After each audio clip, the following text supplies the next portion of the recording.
and welcome to the 23rd episode of the Pirate Rugby Pod. We wanted to start today's episode by saying a huge thank you to everyone who's tuned in so far. Since last week's episode, we have reached a significant milestone as we hit over 500 YouTube subscribers. In terms of audio, we also had our most successful week. So thanks again, everyone. If you like what we do, please like, share, and subscribe. Comments also give us a big boost, and we always respond to everyone. If you're only here for Thistle the Cat's shorts, stick around, you might decide you like rugby too. And we'd like to just start the show with a question that we got from a fantastic supporter of ours, Michael Buckley, who asked, what's the best way to support the show, the audio version of the YouTube version? So, to be completely open and honest with everybody, the only version of this where we currently get any kind of money at all, and is a very, very, very small amount of money, is the audio version. So if you'd like to support us best, listen to the audio version, as much of it as you can. But if you could subscribe to our YouTube channel as well, and maybe watch like a minute of the show on YouTube as well, that helps us greatly on there, and that helps us build that platform. It tells YouTube that we're doing well, and it gets us in front of more eyes. So if you are looking to support the show, that's the best way to do it. And thank you so much in advance. But now I shall introduce this week's wonderful guest, our wonderful international guest of the week. We are saying bonsoir, madame, to Maz Mack. Maz, how are you? Good.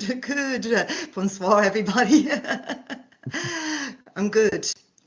I'm all excited after the weekend's rugby and getting excited for next weekend's rugby. So I'm drowning in French administration all at the same time. But apart from that, I'm okay. Oh, we know all about that. So whenever we get international people on the show, we always do an international weather check. It is somehow even colder in the UK this week than it was last week. And how is it in Dublin? Extremely cold. I am in an attic recording here at the moment. I've got 2 hoodies. I think I've got about 4 layers on. So yeah, struggling away here in Dublin. What about yourself? Maz, how are things over in France? It's not great. It's going to be -4 tonight. Was a high of 2 today and a high of 2 or 3 tomorrow. And it's grey. There's no sun. It's that kind of dampy, cold, horrible. It's not nice. Not nice. Well, we know that we get listeners from all around the world, whether it's down in South Africa or in the Pacific Islands or maybe even 1 or 2 in the United States. Pop us your international weather check in the comments below to let us know that you've at least watched this far. Anyway, let's get into the moment of the week. Enda, what was yours?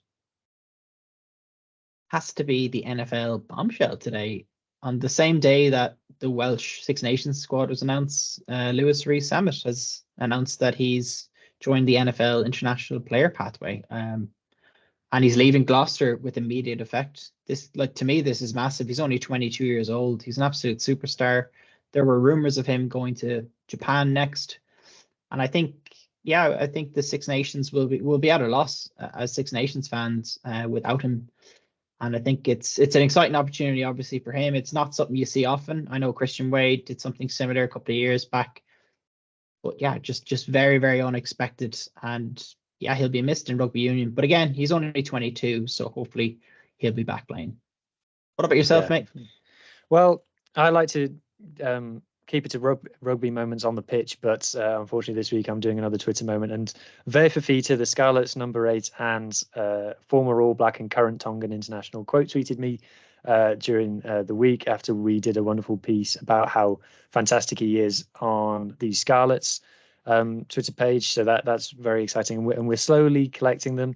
I've also had a couple of nice likes from both the Scarlets themselves, and I also Bordeaux Burglar also liked a tweet that I did to yesterday about them as well. So I'm ticking off people I like and admire on Twitter of having positive interactions with. Anyway, Maz, have you got a moment from this week in your exciting jet-setting lifestyle? My moment of the week had to be getting a big hug from the Beau Andre Pollard.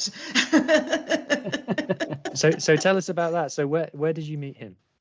After the game, when the Leicester team actually didn't stay to eat, they left directly after the game, and I was going around the edge of a stand to meet other friends, and they were going down, it's like a little tunnel way between the dressing room and going out to the bus, and I met him there. You've got a bit of a knack of getting photos with these famous rugby players, haven't you? I think I've seen you with a few. Yeah, I'm a bit of a groupie. What do you do? Do you just go over? Do you go over and demand and say, you must take a photo with me? Do you ask very nicely? Do you wave at them and they come over? No, normally I talk to them for a while, and some of them I will ask, do they mind if they have their photograph taken? And I always ask them if they mind if I put it up on social media, and always do that. And then I haven't had a refusal yet, so the camera I was just going to ask. No. So the camera was put in his hand for him to take a selfie. Yeah, but no, it's not the first time I met him. I've met him before a few times, but he's high up on my list of favorite players. So it's especially two-time world champion now as well. So I was a bit excited by that. So I don't know if that's actually a moment of the week. It's my moment of the week. Yeah, it Trumps is. our moments of the week. It's better than our moments.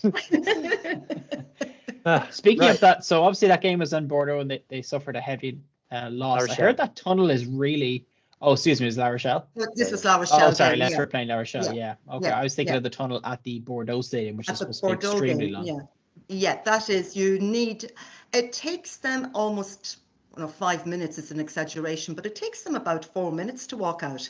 It's at the other end of the stadium. It's a really old stadium, and it's got what is it called? Like when you've got a historical monument. So they're not really. It's listed. Yeah, it's listed. So they can't really do much with it. And the dressing rooms are around at the entrance, so they have to walk all right around two sides of the stadium to get, and it's an oval stadium to actually get out onto the pitch. Right. Well, let's get into chatting a bit of rugby. Have you got a question from the audience there, Enda? I do indeed. So we had a comment left on one of our YouTube videos from Moo Cow of Death. Thank you very much. You said that wrong. You said that wrong. It's Moo Cow of Death. Okay, that's better. And he asks who we rate as the best back three in the URC. What about you, Hugh? Who do you think is the best back three in the URC? The best two wingers and fullback in the URC for me would be... it doesn't get talked about hardly at all, but I'm going Edinburgh. Because if they have Boffelli at fullback, and then they have Duhan van der Merwe on the wing, and then Darcy Graham on the other wing, that back three has everything for me. Like, it's got bulk, pace, step, kicking, leadership. Like Boffelli, do you remember that game in the World Cup, Argentina versus Samoa, where if Boffelli had been playing for Samoa, Samoa would have won. And it was like, which team had the Boffelli? So that's for me. I'm going Edinburgh. What about yourself, mate? Probably the Bulls, which is what our question asker put to us. Probably because, and of course, you're dark horse for the URC. You can't look really past, I think, Aronson, Moody and Willie LaRue. And really with that back three, I think, as you have predicted since the beginning of the season, I think the Bulls could go the whole way. And if those three stay fit, they'll have a much bigger chance. Maz, would you have any thoughts? Would you have a team that jumps out to you with the best back three? Or would you look past maybe Edinburgh or the Bulls? No, I agree with the Bulls. And I hadn't actually really thought of that Edinburgh back three until you put it like that.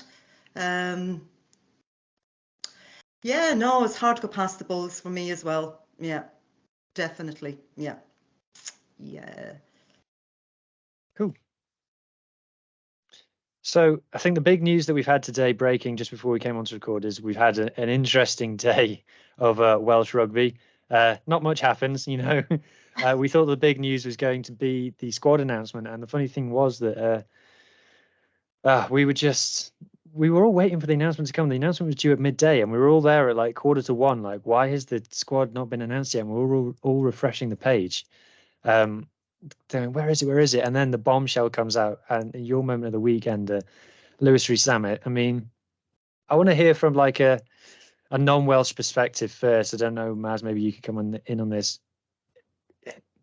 How much of a shock is this? Now, is this not just a loss for Wales from a player's point of view? Is this like a star leaving rugby, a star walking away from rugby of the global game?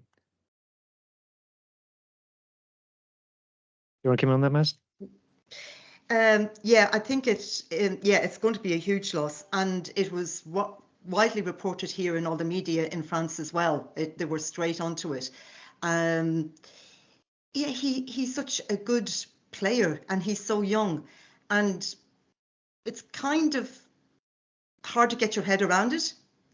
Because if it's just for money, surely to goodness he would be offered a lot of money to go to Japan, possibly France, if it was that's what the issue was. So I haven't quite digested it all. It's all a bit really odd. But no, he definitely will be missed. He'll definitely be missed in the Six Nations. That is for sure. He had that bit of flair that Wales needs, and yeah, he could do, like, he was a special player. When he get the ball, he could, you know, he was quite capable of doing anything with it. So yeah, no, he's going to be a big loss in general for rugby. Yeah, and Hugh, like as a Welsh rugby fan, like I'd love to hear your thoughts on this. Are you angry? Are you surprised? Are you all of the above? Surprised, definitely. Nobody saw it coming. So the timeline of it was, apparently he got the offer from NFL on Sunday, and then he obviously he's informed Warren Gatland of his decision on Tuesday, just as the Wales squad was supposed to come out. So that was why the squad was delayed, like I said. So I'm definitely surprised that he's walking away from rugby union with immediate effect. I'm not angry though, because yes, while he was a good player, and yes, he's absolutely good enough to start for Wales, there'll always be another winger. There'll always be, you know, it's not, if we were losing like our best tight head or our best number 8, I'd feel slightly differently. But from a Welsh point of view, you know, he wasn't playing for a Welsh region anyway. He was playing for Gloucester. And while I'm sad for rugby unions losing someone who clearly would have been able to be a celebrity of rugby union, which we lack so much, there'll be other wingers to pull on that Wales jersey and do a grand job. Still got Rio Dyer, still got Josh Adams, who are both world class, and then you got Mason Grady coming up, who's played it outside centre mostly, but he's now looking really good on the wing for Cardiff. So yeah, I'm not so disappointed from a Welsh point of view. I'm just surprised like everybody else. Do you reckon that the NFL approached him, or was it something he was looking into in the background? I got the NFL looking at rugby union players to poach. Well, there's a few rugby union players who've gone there before, but the story is that they approached him. Now, I'm sure that it would have been made known by someone at some point, because he has said it was a lifelong dream of his to play in the NFL. So if he's maybe put something out there saying, I would be up for it if anybody were to talk to me, you know, and he is in a bit of a sort of, he moves in those circles. So I'm sure he would have spoken to someone, said, oh, I wouldn't mind playing NFL one day, and then that's Chinese whispers got back to someone, and that's how it's happened. I don't know if he hadn't yet played for Wales, I don't know, maybe that would have affected his decision, but he's played for Wales, he's represented Wales at a World Cup, he's been on a Lions tour already, and he's only 22. So maybe he's like, I can always come back to this. You know, I was looking at the stats, and like Shane Williams didn't make his Wales debut until he's 23. So maybe Lewis is just thinking, I can always come back. You know, as soon as he puts himself, if it doesn't work out over in the USA and says, I'll go back to Europe, he's struggled to find a club to pick him up. So And Christian Wade as well, like he went across, played a bit of NFL, and he's back playing for Racing92 now, you know, so there is that opportunity. Yeah, and again, he's so young, he'll certainly be offered a contract of some sort if he ever does decide to come back. Yeah, for sure. Shall we talk a bit about French rugby then? That's what we've got Maz on to do. So Maz, are you just like a super enthusiastic, passionate fan, or do you have some kind of association with rugby? Have you ever worked in it? No. I was supposed to work at the World Cup as the liaison between teams and the grounds and things like that. But unfortunately, I fell ill in March and I wasn't able to do all the training. Okay. Yeah. So that put me out. I was off work for 8 months. So that was the end of that. But no, I have no background in rugby. It's not played in my family, nothing like that. No, I'm just a bit of an enthusiastic follower of French and Fiji rugby. We will come on to Fiji chat because we made a bit of a name ourselves as a Fiji fan channel, so we will come to that. But so you're between La Rochelle and Bordeaux. Would you have one that you would say was your club, or Yeah, are you Bordeaux is your club? Yeah, definitely. Yeah. What's special about Bordeaux? Well, I think there's nothing wrong with La Rochelle except that it's so difficult to get tickets. And when you can't get tickets for games, you watch them on the television and things like that, but it's not the same as being there. And Bordeaux, because it's got a 33,000-seater stadium, apart from the two big derbies against Toulouse, La Rochelle, and maybe Bayonne, they're the only ones that are really sold out straight away. Otherwise, you can get tickets maybe up until about a week or 2 weeks before the games. So you can decide about a week or two beforehand to get a ticket and go. And it's a very friendly club. The people in the grounds are very, very friendly. The staff are friendly. The security are very friendly. And it's just like everywhere else. You go to the same seat. You get to know the people around you. The players all go into the public bar afterwards in the Oh, wow. stadium. Sometimes even before they go to the dressing rooms, they'll come out and have a drink with the supporters. So it's Before the game, even the ones who were playing. No, so before they go back to the changing room after. Right. That wasn't very clear. Yeah, and it's a real it's a real show at Bordeaux. They've lots of kind of concerts before the game. They've lots of marching bands. They have the UBB cheerleaders, and it's a really good atmosphere. And you just get to know the people, and then it just came around by that, because I started about 8 years going to the first games down there, like going maybe to 6 or 7 games a year. Yeah, chatting to you, you've definitely sold it to me. It's definitely on the bucket list now. But I want to go to so many places in France. So I one of my fascinations is with rugby attendances, and I've seen that Bordeaux are by a long way the biggest attended club in all of Europe. So Yeah. Leicester Tigers are second, and they get like 22,000 a week. Bordeaux get like 27,500. Like it's another 5,500 extra fans. What was it that I was reading about? They've kind of instituted some kind of low ticket prices written into the rules. Can you tell us a bit about that?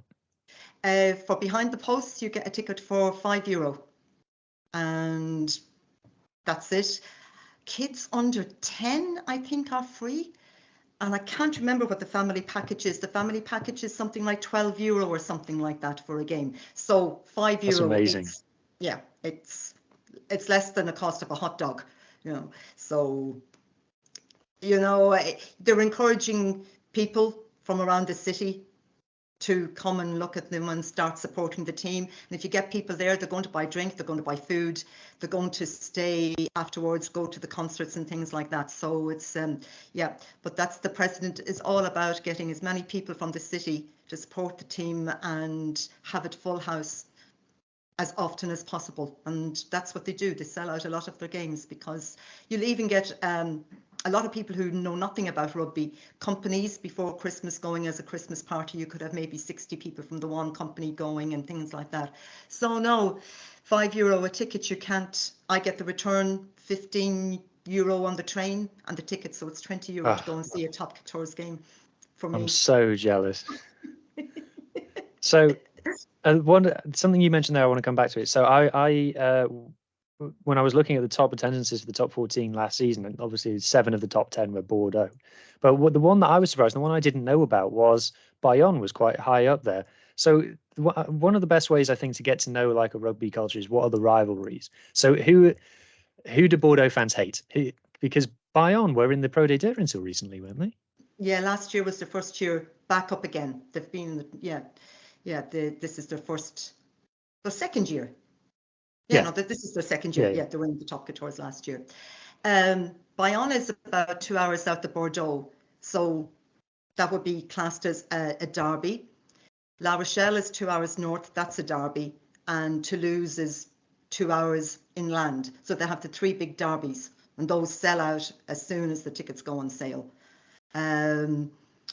La Rochelle is probably, and Toulouse would be the biggest rivalries. Bayonne not as much because they're not all the time they haven't built a real rivalry yet. And it's I was at that Bayonne game 2 weeks ago. Yeah, 2 weeks ago in the Top 14.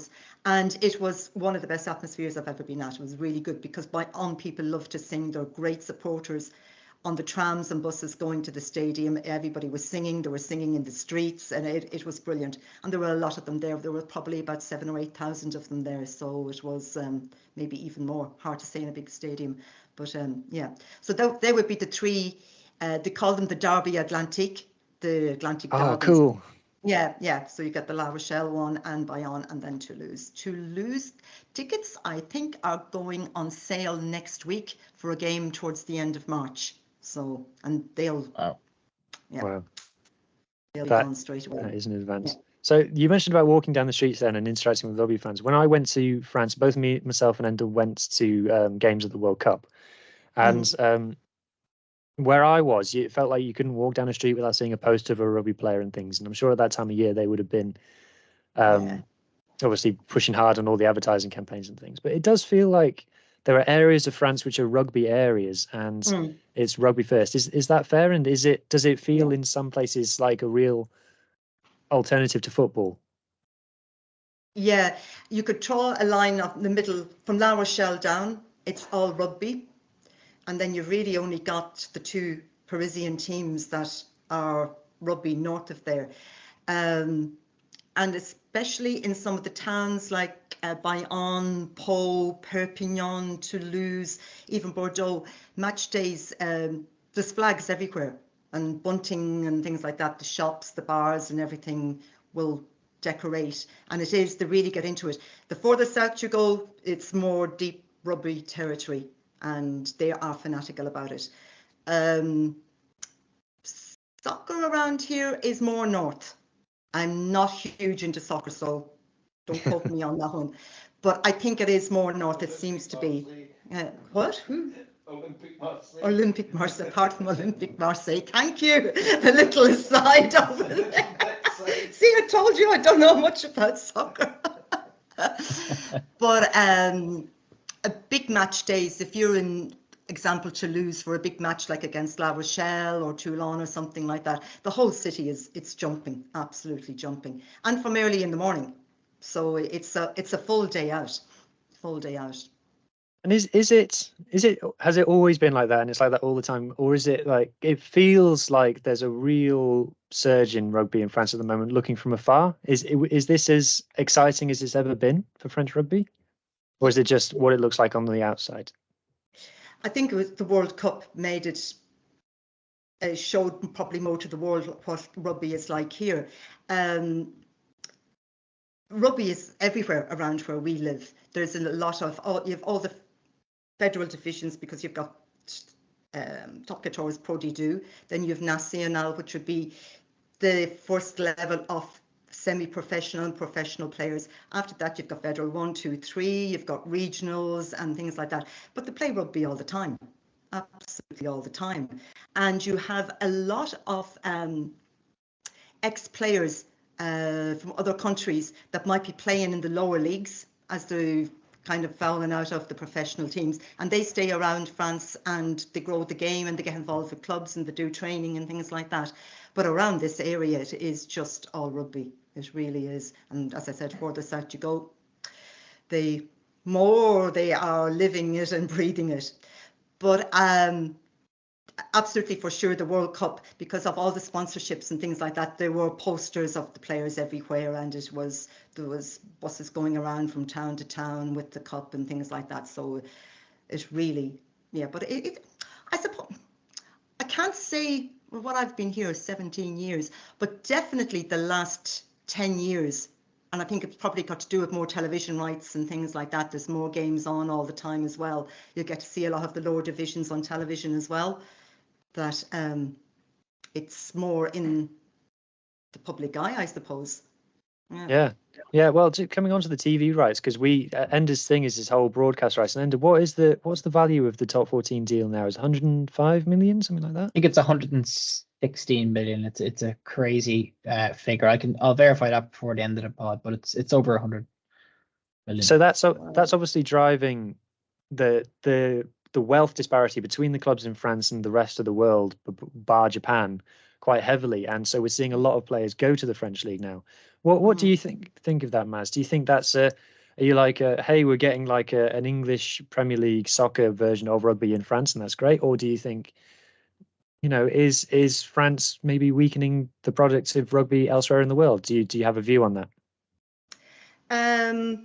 I think they're keeping it quite safe, especially for the French team, because there's a cap of how many overseas players are allowed on a professional team. And I can't remember if that's 12 or 13. I think it might be 13. Okay. After that, you're supposed to have so many, they call them GIF players. These are the players that are coming through the French system. So that's where you'll see where players are coming up to the end of the contract. There's a lot of them, especially this year. There's an awful lot, seems to be a lot of movement on players. Personally, I don't complain because I can go and see some of the best players in the world on a Saturday. So personally, that's just been very selfish. I don't mind. But they do try and protect their own French game around it by having that limit of the number of players coming in. And I read today, and I didn't see the full story, there's something to do about they're increasing their salary cap as well. But it may have to do that the player no longer pays the agent its fee. It's going to be the club that pays the agent his fee. Right. Okay. But I didn't get reading all of that story. It was like a headline that came up, and then I didn't see it again. So. Okay. All right. Well, it's something for us to look up offline. Speaking players that come to France, then, and your favourite Fiji. So tell us about your love of Fiji. Tell us about some of the players that you've met, and yeah, give our Fiji fans, Bulla to all of our Fiji fans who like to tune in. What's special about Fiji to you? Well, I think that came from when I was in Australia and we knew so many Fijians there, and we would watch both rugby union and rugby league, and they were involved in both. And when I was living in Ireland, it didn't fall away. You'd see the national team every now and again. But then back in France, there are absolutely so many Fijians based here. But islanders in general, the Pacific Islanders, there's so many of them. And again, they're playing at all levels. They're playing down into the federals and things like that. And it just rekindled it. And who doesn't like Fiji playing rugby? They're, yeah. It was special to see them do so well at the World Cup, wasn't it? It was, and that team and what they had with Simon Rai-Louis and Wathea Naithalovu as well, and things just. Have you had a picture with him? I'm sure I've seen a picture that you've had with him. No. No. Oh. I just want to tick off. Although I should imagine that the queue of people to get a picture with him is quite long, I should imagine. It is, yeah. No, because there's a right time and a wrong time to do it, I think. And when you've been beaten in a quarter-final of World Cup was definitely not, for me, it wasn't the kind of right time to be doing it. But don't worry, he's on my list. That'll be done. But we know a lot of the ex-Fiji Sevens players who play on federal. Our local team had a really, really good team until 5 years ago. And there was a lot of Fijian players coming through there. So met them, and then I talked to everybody. So it's a bit, there was a time at Bordeaux, we had quite a few Fijian players. They don't have any there at the moment. La Rochelle has Botia, of course. Toulon. But you got Big Ben at the moment. Yeah, we've got Big Ben. And he has been on absolute fire. He's so good. He is absolutely on fire. He's one of the players that came back from the World Cup even better than before he went. Yeah, Tonga's captain now, and he's so grown into that. And he was a very like follow me kind of captain, wasn't he? Yeah. No, he's absolutely fantastic, and a hell of a nice guy as well. Really, really nice guy. So so you just get into it that way, and But when we saw that Fiji were based in Bordeaux, it was a non-brainer for the two of us to get a Fiji package. Husband is Scottish, I'm Irish. We're fed up World Cups. We're always in the same pool. And we saw Bordeaux and we just went, So we were happy with that. So we went to the games, and then I got invited to the quarterfinals. So superb. Enda, did you have anything to jump in there, mate? I'm dominating the conversation with my fascination of Bordeaux. No, you're okay. And I just double checked those figures. So yeah, that latest, the last TV deal that the top 14 signed, with Canal Plus was worth 454 million over 4 years. So 113.6 million euro a season. So yeah, there is your main reason why the top 14 is doing so well. But yeah, it's mad, and especially when you consider the Gallagher Premiership as well, they're looking to renew their deal with TNT Sports, and the rumors are that deal is going to be worth less than the current one. So it really just puts things into perspective. Yeah. Well, let's talk a bit about some actual rugby that's happened over the weekend then. So, Maz, you were at La Rochelle. You watched them absolutely thump the Tigers, and at the times it felt like they were taking the mick out of the Tigers a bit as well. They Audrey was throwing Hollywood passes left, right, and centre, and they were falling over the line and things. What was it like to be in the stands for that? Yeah, it's always the stadium almost shakes there, always, and because it's always sold out, 16,000 people. It was, they were definitely on fire because they haven't been great. And they haven't been great in the top six tours, and it's only really the last 2-3 games that they're coming back into their own. And I think this is probably one of the first home games where the public saw them back to their old selves again. So they were really riled up for it, and it was absolutely shaking because they've got aluminium for your foot, not foot rests. I can't think of the word in English. Steps. Steps. We'll take the French. Say the French. We've got a very sophisticated audience. If you just speak them in French, they'll understand. We won't, but the audience will. When they stamp their feet, it's the whole stand just rattles, just the whole thing is rattles. So and it was one of the first home games where they actually won really, really well, and they were on fire, absolutely on fire. That Teddy Thomas try was scored just where we were sitting. Fantastic. But you could see with that one, the one from long range, it was like he was special. But you could see all the running lines that everyone around him was doing to take defenders away from him. It's so beautiful to watch. Yeah, and you knew that they were going to score. You just knew it from 80 meters back. You go, here's a try. But for them to score a try with only 13 men was... Oh, yeah. That's really salt in the wounds for Tigers, wasn't it? Yeah. I couldn't believe that. Yeah. I don't see Premiership rugby here because I just can't afford to pay another subscription every month. And it's quite expensive. It's about €30 to watch Premiership here. So I don't get to see them apart from Europe. And it's only what I read or little videos. And I honestly thought Leicester should have been better than what they were. But I don't know, maybe they're like that all the time, and it's just, I don't know. It wasn't good. I don't want to get in trouble this week. I've said things about the English Premiership before, as is Enda. I'm not going down on my own here. So that was the game that you were at. Have you managed to catch up on Bordeaux against Saracens? Yeah, I watched it yesterday morning. Yeah. That was a very similar type of event, wasn't it? Yeah, it really was. And they were playing like the Babas at times, Bordeaux. They were just throwing it around from everywhere. And Jalibert really, really controlled that game. He was not due a good game. He's been pretty good, but again, he was due a big game. And he certainly pulled it out of the bag. What was that? Yeah, Sunday night. Yeah, Sunday evening. Yeah. So, him and Luku going to be the halfback pairing for France, do you think? Have to be.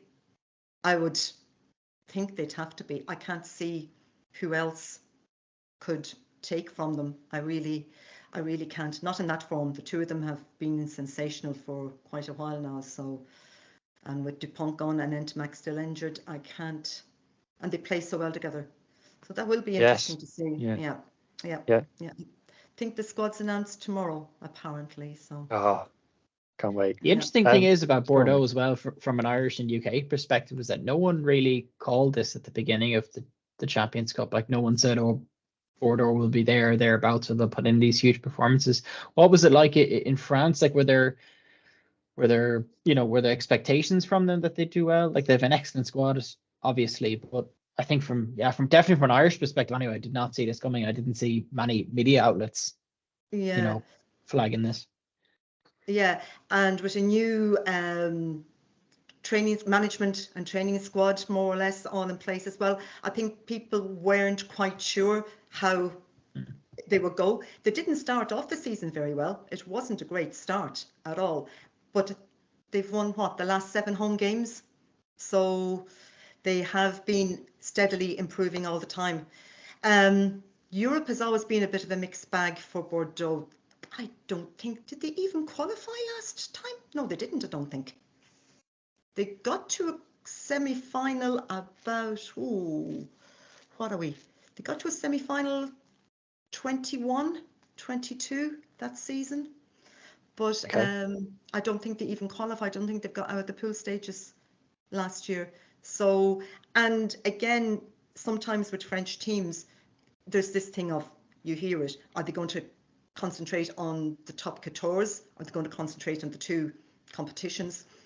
But they've sent as strong a squad as possible as well out to Pretoria for the game on Saturday. Have they? Yes. Oh, have they? Brilliant. Only 2 that are missing are Luku and Moefana, and that's because they've played about 6 or 7 games straight on, and they need a rest. Wow. I cannot wait for that now. Yes. Because the Bulls are one of our favourites, as we mentioned before, and they do not lose at Loftus. No, so not to non-South African teams anyway. Yeah. They have no interest in that. Yeah. So wow, what a game that is going to be. Sarries found out when they went down there what that was like. Yeah. So excited. Yeah. But it feels like Bordeaux is still on the recruitment train. It feels like they're still looking out for more people to add. Yeah. They have a few retirements coming up, and there are 1 or 2 that they're not holding on to as well. So they're looking at Johnny Gray will possibly replace I saw that. Kane. Yeah. Kane Douglas and Andre Murray are both retiring at the end of the year. So they'll replace there. They've got Swinton on their books as well. Who else did I see that's coming? Oh, I heard another name today, and I can't remember who it was. I heard that Madash Tambwe is leaving as well. I'm not sure if he's being released or if he's been recruited by. Released.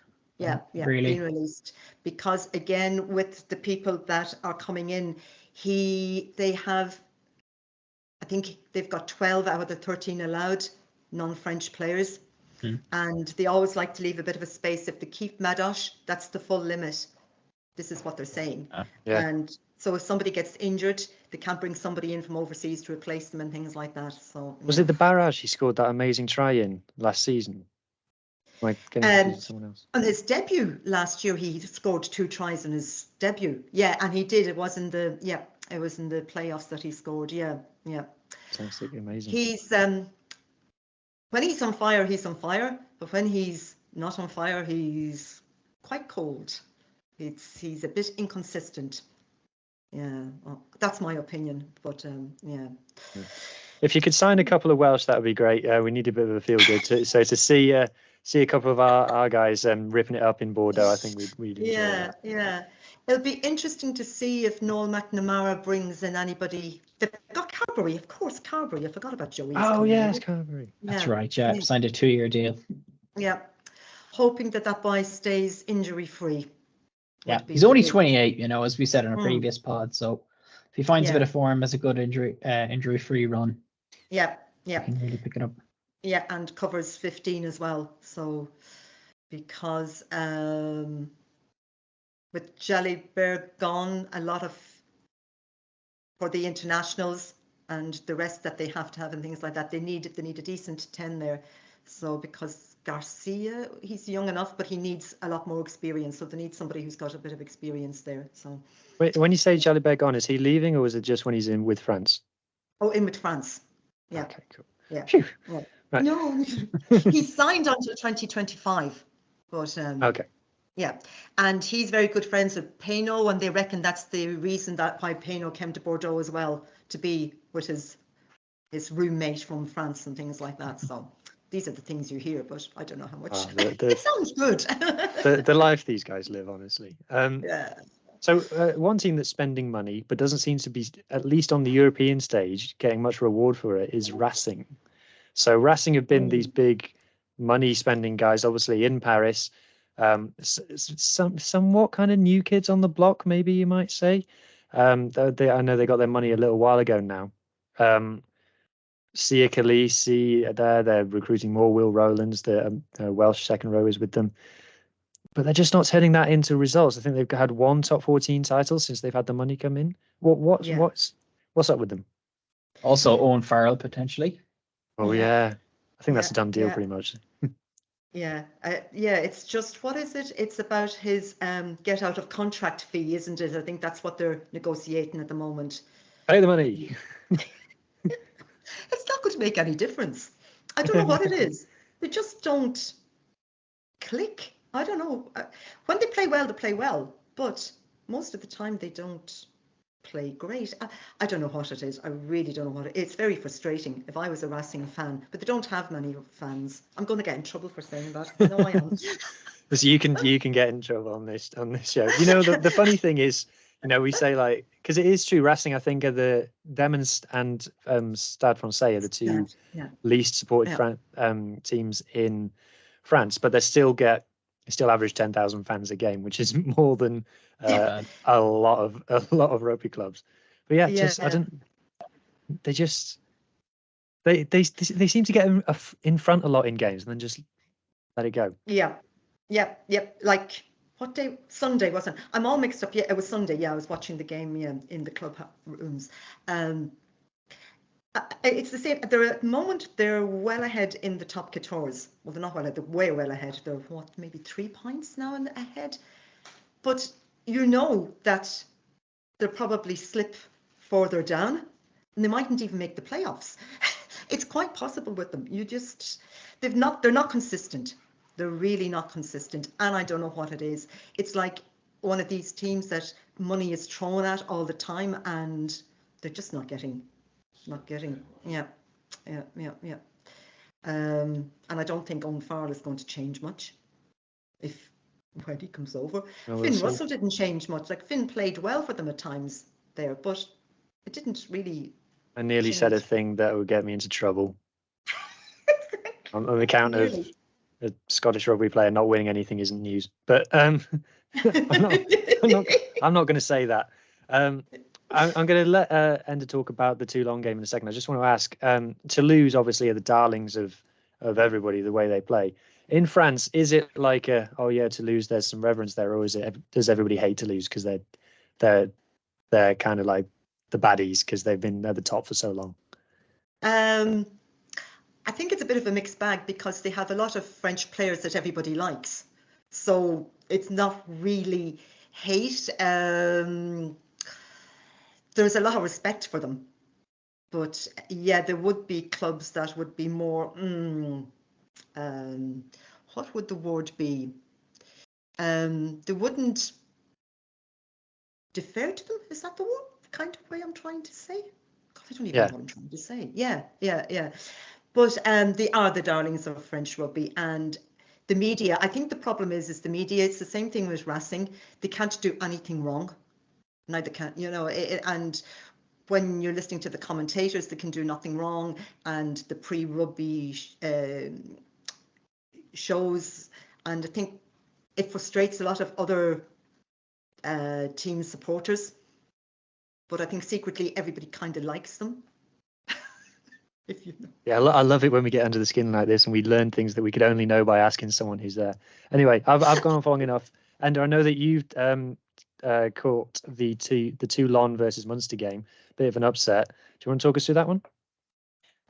For me, this was a typical Munster backs against the wall. They drew at home to Bayonne. They haven't won an away game all season, and then they go out and get a bonus point victory against Toulon. This is just vintage Munster. I think they had about 3,500 fans over there as well, and you can hear them in the stadium. They're just, yeah, you can't but love the club really. Like I'm, like it's so impressive the way they can just do this every year. They come up with a win like this. Now let's just hope, from a Munster perspective, that they can really build on this. But yeah, I thought it was a really impressive win. Now you have to kind of caveat that by saying Toulon were very poor. I don't know how many handling errors they made. So yeah, just to put it into perspective, but not to take too much away from Munster, but it was brilliant. Hearn, Nash, Hodnett, they're all going to be putting their hands up now for Irish selection with that performance. Crowley, man of the match, another super game. Niall Scannell, he's been out for months, and he was a joint top tackler. I think he made 20 tackles. So just an all around, like he could have given that man of the match to any one of their players. Honestly, it was a brilliant performance. And yeah, I think they've I think I saw on Twitter yesterday Thomond Park is pretty much sold out. They were very close to selling it out yesterday. That is definitely going to sell out. They're playing Northampton, which should be a cracker of a game this coming weekend. But they have it really all to play for. And I think they'll, if they put in that type of performance again, I think they can really get across the line and get through. But this was huge. I don't know if you guys got a chance to watch it, but yeah, just a massive win. But again, just caveat that Toulon were very poor and very disappointing, despite all their superstars. Yeah. When that Toulon team was announced, Simon, the ex-Fiji coach, was on to me about the back line, and he said, "Oh, well, hang on a minute. That's a bit of a thing to just drop on us. You just texting Simon Louis, just like, hey, what do you reckon to the Toulon team? Oh, it's shit, innit?" I'm quite liable to say things like that as an offside every now and again. And we were saying, yeah, on fire. And you read it. And this is the thing with Toulon. You read their team and you go, it was oh, amazing. Man. And then you're kind of going, I've never seen some of those players play as badly as they did, though. Not just that was Saturday, but the week before and the week before that. For a team that were they leading at one stage? The top. They were. I think they were second, or they were really right up there. Early. Yeah. And I would say since mid-December, and it wasn't even a gradual kind of. It was just a big whoo, just a big shoot. I said now shoot, a drop. There's something up with their substitutions perplex me as well at times. Like they take like Bigger and Nathalevu off at the same time, and Nathalevu wasn't perfect in that Munster game, but he was like getting the ball and going forward. So I didn't really get taking him off. I don't know, that feels a bit like a power thing to me. I'm reading between the lines from afar, but that feels like a bit of a coach trying to put his stamp on these big personalities he's got in his team.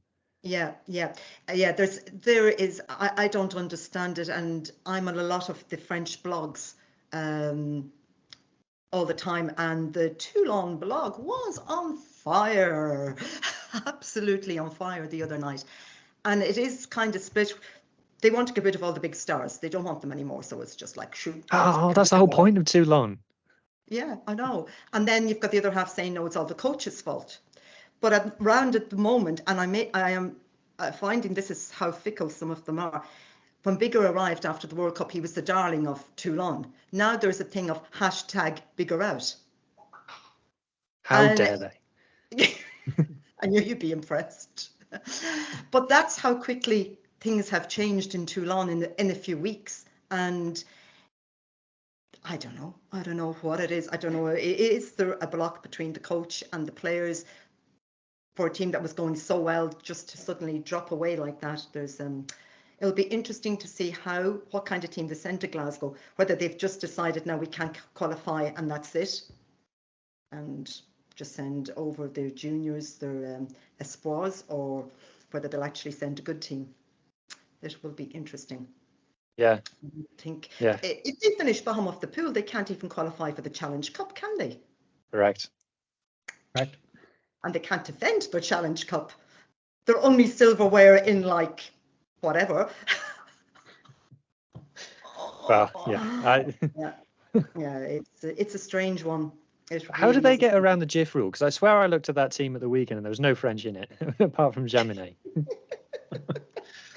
Oh, Gemini. Oh, man, what's happened to that guy since he moved from Toulouse a few weeks ago? He can't even stand up. He keeps falling over. But I don't know. The pitch is shocking, to be fair. Yeah, well, they were sliding all over the place. Yeah, but yeah. There's always questions about their salary cap, and there's although those GIF rules, they can't really break them. There's big fines if they do. So that's all heavily administered by the French. Don't know if you've ever seen at the French games that you mightn't see them on TV. There's always a load of admin guys going around with their folders like this. You'll see at least 10 of them all the time on the pitch with lots of name badges, and big microphones. They're the admin guys who control all of that, so it's very hard to get past them. So. Oh, wow, that's awesome. What about your team? And they had a trip to Lyon, and did it go better than expected? You know, they didn't play that poorly. They put in a good performance. They're away from home. I really don't think that Connacht, realistically on their current budget, can compete on two fronts. And they had to rest Bundy and Finlay. But again, they played quite well. But I just think that home loss, which I don't think anybody really saw coming, like that home battering against Bordeaux, really set their Champions Cup hopes back. And I think that their focus really now should be on the URC and making sure they make the playoffs, because they made it last year. I really think they can, but I think that was such a deflating loss against Bordeaux, and I think ever since then, they've just been under huge pressure. And now this coming weekend, they've got Pat Lam, former Connacht coach, won the Pro 12 with them, back with Bristol. It'll be interesting to see what kind of team they put out. I don't see the point of putting out their first team. They should definitely rest some guys, but maybe they won't want to do that, and they'll want to make sure that they restore pride, and they are playing at home, and it is, the ex-boss. But yeah, disappointing. But again, it wasn't a terrible performance, and just when you really think about it, I don't think maybe they're at that level yet to really compete on that front. Hopefully they will be in a couple of years, but I think that their focus really should be on the URC. But look, I think I really want to just touch on Leinster, actually. I was actually lucky enough to be at the game in the Aviva on the weekend. There were 42,000 people apparently at the game, and it was just it was a great performance by Leinster, but it was the first live game that I was at since Ireland v South Africa in the World Cup. So it was pretty much the polar opposite in terms of atmosphere. I think you could tell by one thing I will say is, first time at the Aviva in a very long time, it only took about 30 seconds to get into the stadium, which was the whole thing ran really smoothly. But I think the minute I kind of took my seat, you immediately could tell that people weren't really up for it, and that people knew that Stade Francais didn't show up. So there was a lack of an atmosphere, unfortunately, but I still think it was really good from Leinster's perspective to put up a strong score. A couple of individual performances which are really impressive. Got to see Joe McCarthy up front. That guy is huge. So I think it was good for Leinster in a way, because they've their attack hasn't been great so far this season, and they did get a chance to put in some really big scores and some really impressive scores as well. So I think it was good from that perspective. But atmosphere wise, it was definitely lacking. It was just, and a lot of people maybe would question why they chose that game. They always pick a European game, a home European game to play in the Aviva, and unfortunately this year it just happened to be a side that doesn't really. Well, their other option was Sale Sharks. Exactly, who also sent over their kids but put in a huge performance. So they had to pick one. And I did hear a fan afterwards, a father who was walking out with his kids, and he said basically that was a waste, €230. How much? So it was €230, he said. Hey, we all know Leinster fans can afford it. Yeah, so he was obviously there with a couple of people, but it was sad to hear something like that. But it was one of those, just a very strange 42,000 people in the read, and I was surrounded by people who weren't really necessarily paying attention. Other people were on their phones. There were a couple of enthusiastic fans, but I think people just knew from minute one that it wasn't going to be competitive. But look, it's still, from a rugby perspective, like to get 42,000 people into a stadium like that is very impressive. So okay, I just need to interrupt you there because I can see that Maz has been doing some maths whilst you've been talking there. What have you worked out there, Maz? I could get to 46 top 14 games for that. I could get to 2 seasons almost. €230, yeah, for himself and his family. Now, they did sell actually a lot of tickets. They did a flash sale, Leinster. They seem to be doing this lately. They had a flash sale where they sold a lot of tickets for €10. But that person certainly didn't get those tickets.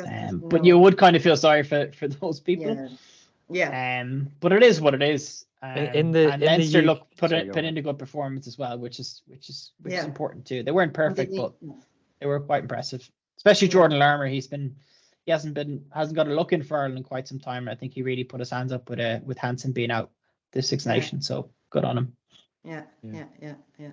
I in the UK, ITV picked Sale Sharks versus Stade Francais in Sale as a free-to-air game, and I was like, why have you done that?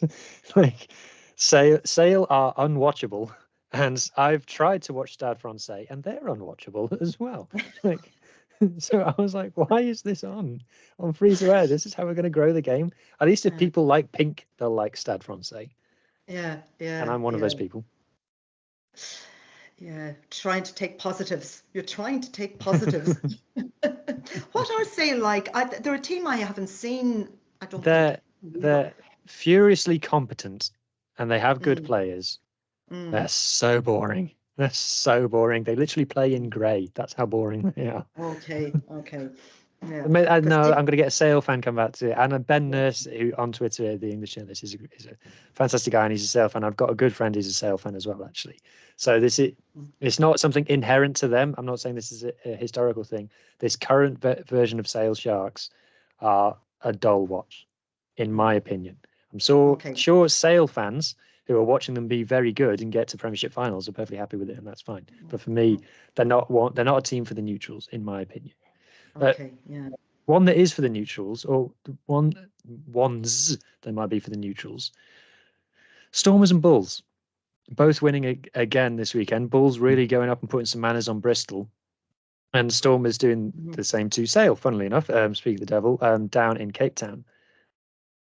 Could we see a South African team win the European Cup? No, because they can't have their home semi-final for a start off.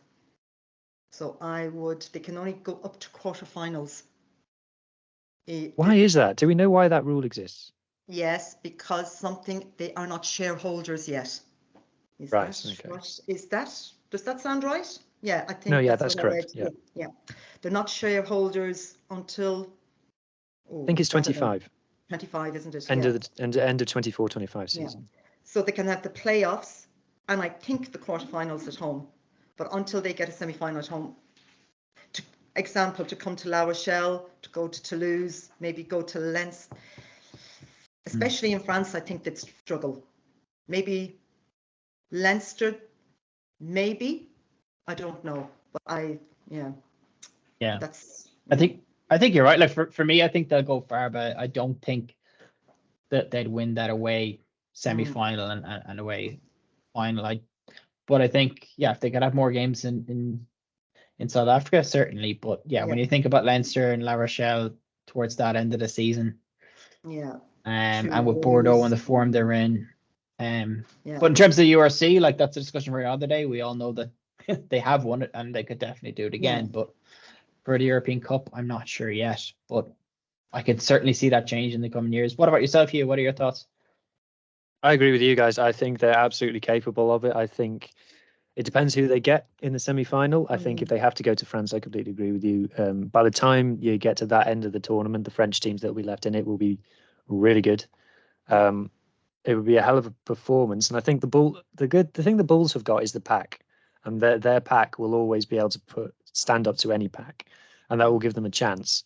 But we've seen that they don't necessarily tour that well yet.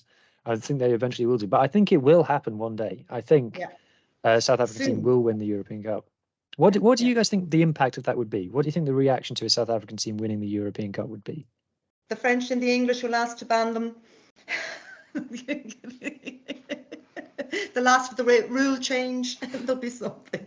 The French dislike it. They really, really despise it, that there's South Africans in it at all, and cannot see, even though they understand that South African teams play in the URC, they just despise it. They can't understand it at all. So the French will be very anti anything when it comes to that. Yeah. Yeah, it'd be interesting. I think there'd be a similar reaction in England, certainly. Anyway, I could be wrong, but from what I can see from from the outside looking in, it doesn't seem like it's gone down very well that they're in the competition. From an Irish perspective, I'd love it. I love having South African teams in this hemisphere, but it just feels like there are too many games. There's too much travel. Like if they could maybe condense it, whatever, reduce the amount of games. But to hear that from a French perspective, that's disappointing as well. So yeah, who knows what will happen in a couple of years with this whole. It seems like a trial almost, but yeah, they want to sign up, and once they become stakeholders, that could be it then. In terms of them staying, but I definitely hope they do. But will it cause enough division like it did with the English many years ago, as famously happened? Because too many Irish teams are winning it. Will something similar happen? Yeah. Who knows? Yeah. That will be the interesting thing. It will take them to start winning a semi-final and get to finals and things like that, and then suddenly, for the moment, all is they don't like it, but they're going along with it. But it will be interesting in a few years, because I do think that they will. And I did read that the Bulls are based, and I can't remember where. I need to be able to remember what I read. They've already set up their camp in England for the playoffs. For the They've chosen Bristol is going to be the venue of their semi-final if they get to it. Yeah. So, it would be interesting days. Well, speaking of South Africans setting up camps places, Enda, what did you notice about the Cheetahs game this weekend? Yeah, so unfortunately for the Cheetahs anyway, they can't play any of their home games in the Challenge Cup at home. Well, they did play against the Sharks, so if they are up against South African opposition, they can. But their home game against Po was at a sold-out stadium in Amsterdam, which is pretty cool to see. Unfortunately for them, they did lose 33-20, but I just find that pretty fascinating. I think that's really cool for the competition, for the team themselves, who've been essentially kicked out of the old iteration of the URC. So it's good for them to get that crowd, and it still looks like they're going to qualify. So I think that's pretty positive. I don't know if you guys saw that, but there was a big crowd at the game. There's loads of Dutch fans at the World Cup, weren't there? Yeah, there were. Yeah, that's the story. Yeah. And then in other Challenge Cup news, the Lions lost, the Sharks won, which is big. I think they really needed that. How about the Ospreys, mate? How did they get on? So the Ospreys played Perpignan on Friday night in Swansea, and Perpignan, I believe, sent a bit of a B team over.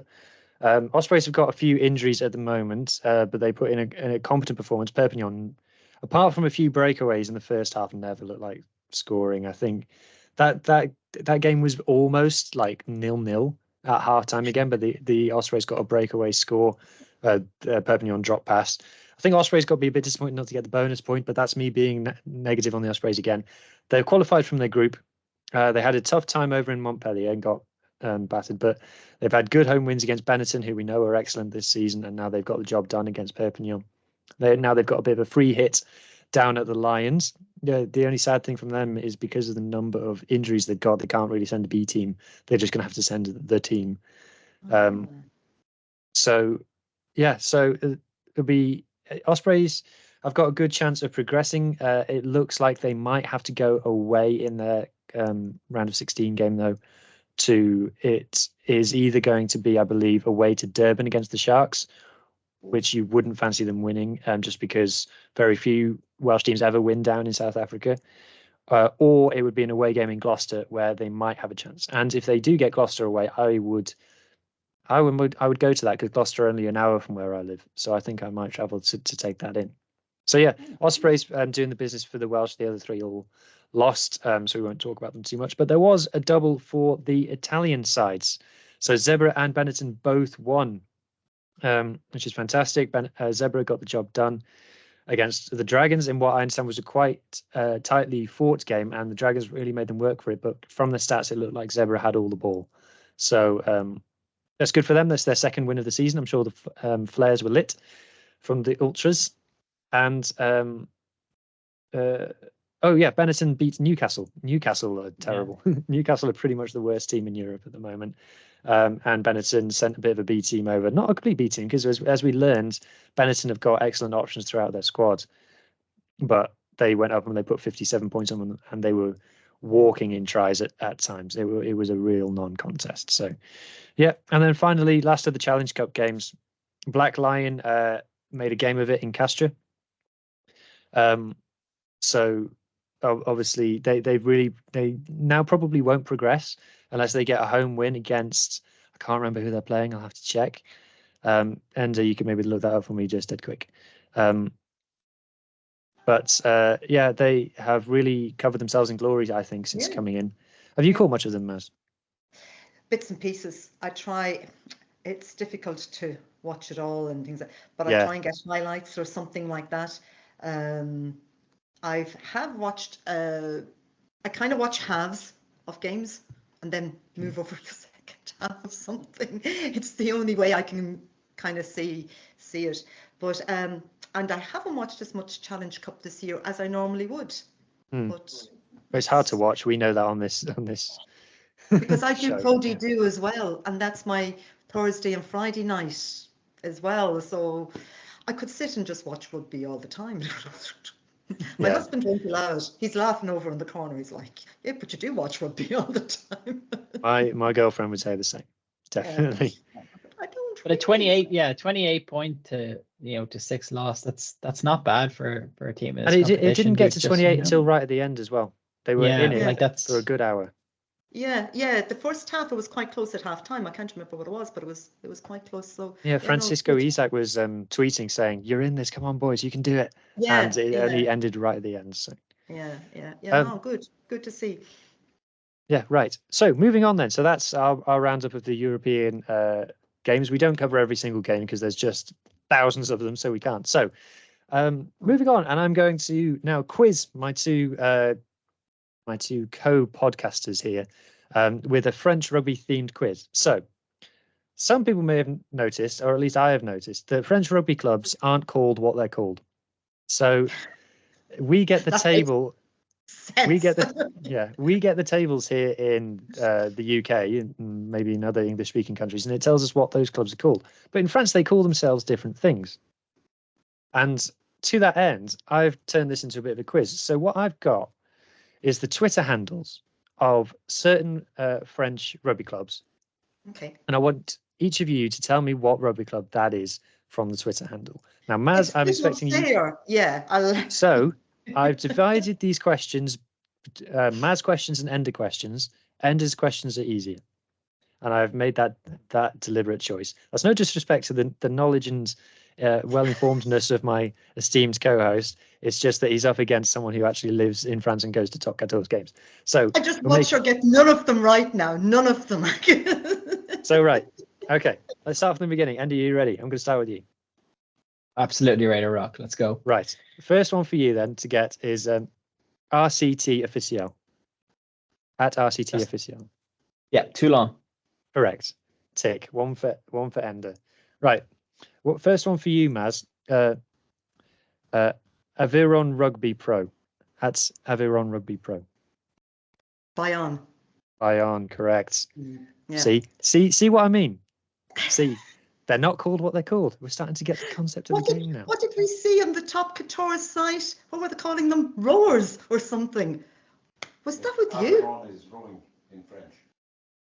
Was it you that was sending me something from the Top 14 English site? I don't think it. Oh no, it was. Yes, no, with the stats. With the stats, and I was asking you to translate the stats. What was the game? Because in the top 14 stats website, which is great, I have to hit translate because I don't speak French, and it's like turnovers, the literal translation of the French word for turnovers is scratched balloons. there's other ones, and like even you, Maz, I remember I asked you like, what's crossings, and even you were like, I'm not quite sure what they are. Right, back to the game. Next one for Enda. At Stade Rochelle. La Rochelle.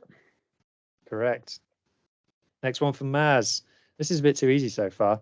At Le, as in French for the, at Le, LOU Rugby.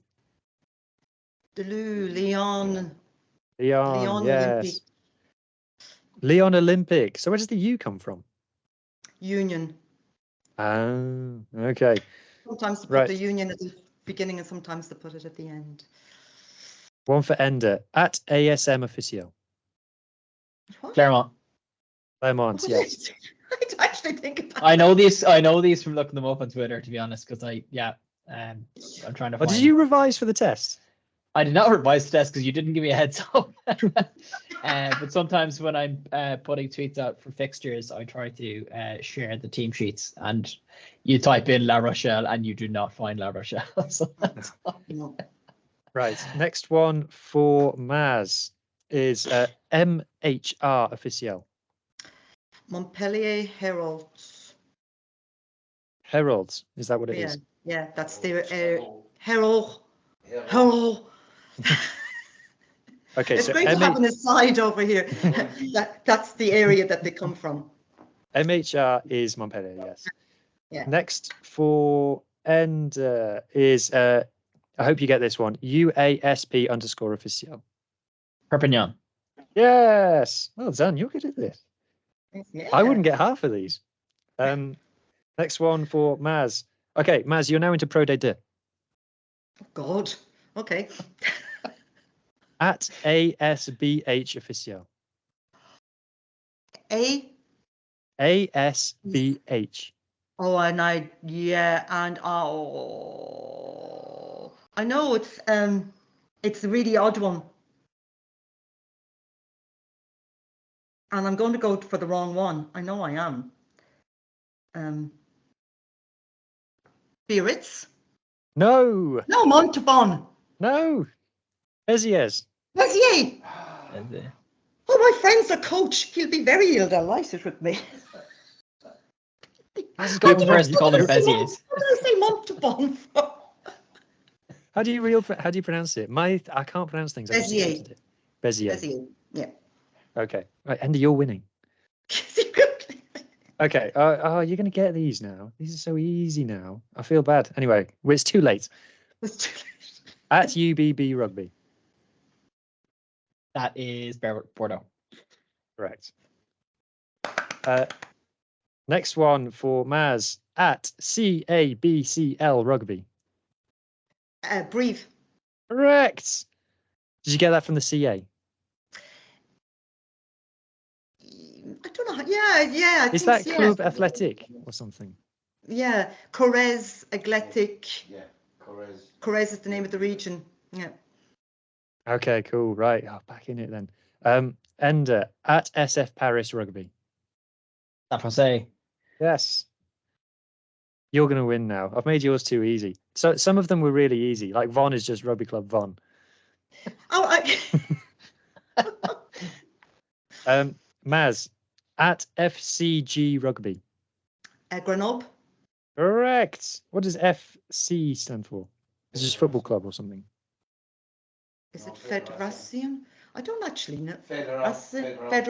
Federal Club Grenoble, I think. Oh, it could be Fédération, it could be Federal, but I think it's Federal. Don't know. Don't quote me on that one. Okay, and last one for Enda. At Sélection Paloise. Oh. Yes, it is. Why do we call them? So is Po the place and Sélection Paloise is It's the the rugby city. team? Yeah, it's a bit like they call them Paloise. It's if you're from Po, you're a Paloise. If you're from Okay. Toulon, you're a Toulonnais. Yes, because I see Rochelle, that. you're a Rochelle. It's yeah. Okay, Yeah. and then last one for you, Maz. At BOPB Web. That's Big Pop Bop Beards. Yes. So what is that? A big... I don't know what it is. I just go pick it up. Biarritz. Something Olympic. It's definitely Olympic Biarritz, but I can't. I honestly, Prodi do have all these. Yeah. Even the local one, Angoulême, is called XAAV.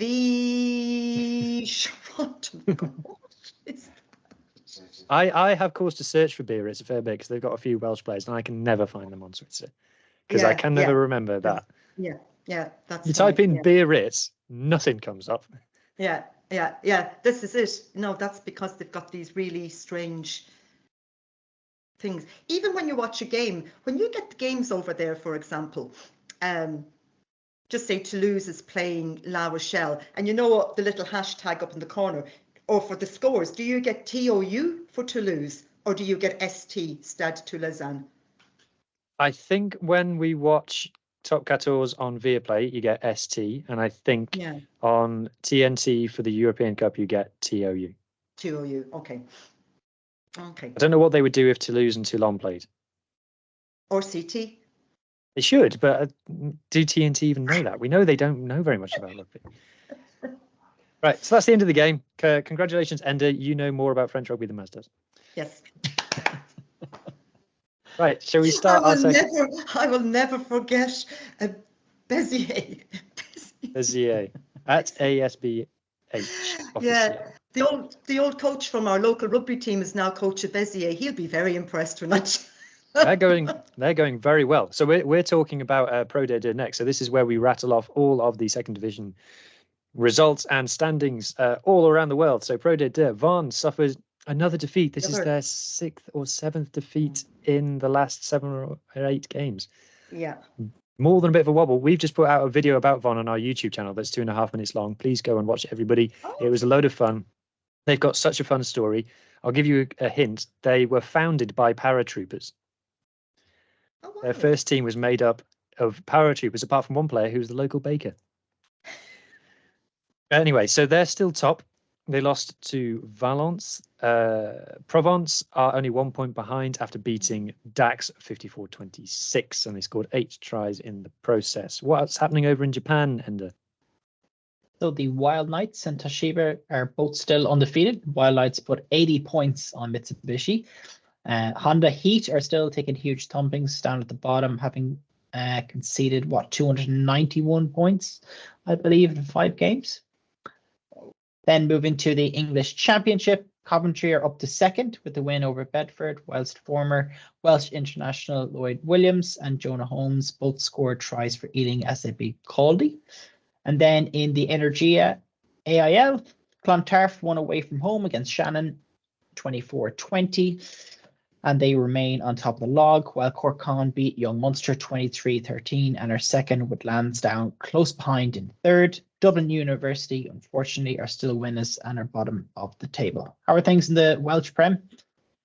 So Llandovery didn't play this week. They had a bye week because it's an 11-team league, but Carmarthen Quins got their 3rd win of the season, which is good for them. This time it was over top 4 chasing Pontypool, and Ebbw Vale kept up the pressure on Llandovery at the top with a win over RGC. Bit of women's rugby now, and Celtic Challenge. Wolfhounds had a big away win to Glasgow, and that finished 40 points to 12. They now sit top of the table. Elsewhere, Clovers had a very narrow 17 points to 15 win over Gwalior Lightning, and I believe that was settled in the last play of the game. It was a conversion to win it, so a nerve-wracking one. Gwalior Lightning's first defeat of the season, but I don't think that they'll be too worried about that. I think they'll take a lot of heart from the performance they put in. Meanwhile, Edinburgh played Brython Thunder, correct myself, at Parky Scarlet and finished 22-17 to the visitors. What's happening in the Power League, Enda? So in I'm told to just call it the Power League. What's the Power League? Okay, the Power League, so it's called Premiership Women's Rugby, but they call it the PWR, so it looks like it says Power. Okay. So Saracens are still unbeaten and are on top of the log with 7 wins from 7. And bottom side Leicester suffered a heavy home defeat against Bristol, losing 50 points to 12. And one thing we just want to touch on in terms of women's rugby, and I might just get your opinion on this, Hugh and Maz as well. The Women's Lions Tour was announced. What are your thoughts, both of you guys? Maybe we'll start with you, Hugh. Yeah, I've mentioned that this is something that they've also been looking to get off the ground. I have to say it was very emotive. The image that they used to promote it of the young girl watching rugby on TV, and then her going on to be one of the first ever women's Lions players. So it's great that they've got there, and they've got women's players have now got something to be on the same level as the men's team, and I think it's only fair and right. They're touring New Zealand, which is a logical home for them to go and tour. The thing I've always been saying, and I've been consistent on this, I just don't want the women's team to blindly follow the men's team and just copy them. I would say like a country that the women's Lions team should be touring in the future should absolutely be Canada, and hopefully a few more exciting places around the world as well. Like it would be daft for the women's Lions not to play France at some point as well, because France women's team is so good. Do you have a view on it, Maz? Are you excited by this women's Lions team? I'm going to get in trouble because I don't even follow the men's Lions. Huh. Wow. And I saw it today, but I honestly didn't read into it. Yeah, I will. I'd saw a few comments where people were saying it was really good, but then people like yourself saying that they shouldn't really follow exactly what the men are doing, and that they should be kind of doing their own tours aside and not go do the same tours as the men, basically. But I honestly haven't really read into it as yet, so I can't really comment, and I'm not a great fan of the men's Lions, so I'll get in trouble for that, but anyway. Oh, we love a contrary opinion. Well, speaking of contrary opinions, I almost forgot. Enda's got a bit of a conspiracy theory about rugby on TNT, about the lip service that they pay or don't pay to the other leagues. Yeah, I just noticed in all of the games that I watched, they don't explicitly mention top 14 or URC. They refer to them as domestic leagues. It's something to listen out for. Maybe I don't know if this is done on purpose. Now, having said that as well, they did mention the Premiership that often as well in the games that I watched. But I just found it interesting. Maybe their focus is just on the Heineken Champions Cup, or the Investec Champions Cup, we should say. But just something to maybe listen out for. But look, from a commercial standpoint, not a bad idea. Yeah. So yeah, don't acknowledge the competitors. And there's obviously been a lot of excitement this week as a certain pundit who's employed by TNT has been on a bit of a rampage, talking about how he doesn't like the URC and things, and how he wants the clubs and regions of his nation to leave it. But we won't get into that debate because it's nobody wins. Right, TV guide then, mate. End of the show. Great stuff. So we will have the full TV guide out in our Friday breakfast mini pod, and we'll also keep an eye out for our socials for the full list. But just to give you an idea, there's Champions Cup action, there's Challenge Cup action, there's one game from Premiership Women's Rugby, and there's also free-to-air coverage from the AIL, as first place Clontarf host Lansdowne, who are in third, and that game is going to be available on Irish Rugby's YouTube channel. So I think that wraps up things. Listen, a massive thanks, Maz, for jumping on. I hope you enjoyed it, and we'll have you back on at some stage if you're willing to. But yeah, we really enjoyed that, and thanks very much for coming on. Thank you for the invite. You were very brave to ask me to do anything. You were absolutely fantastic, and we're absolutely thrilled to have you. So thank you so much. Thank you. Thank you very, very much, and hopefully catch up with you somewhere along the line at some game sometime. I'm always... I will be in Bordeaux one day, I promise. Yeah, you've promised that. Yeah. All right then. Thanks, guys. Thanks for tuning in, everyone. Cheers. Okay, take care. Bye-bye.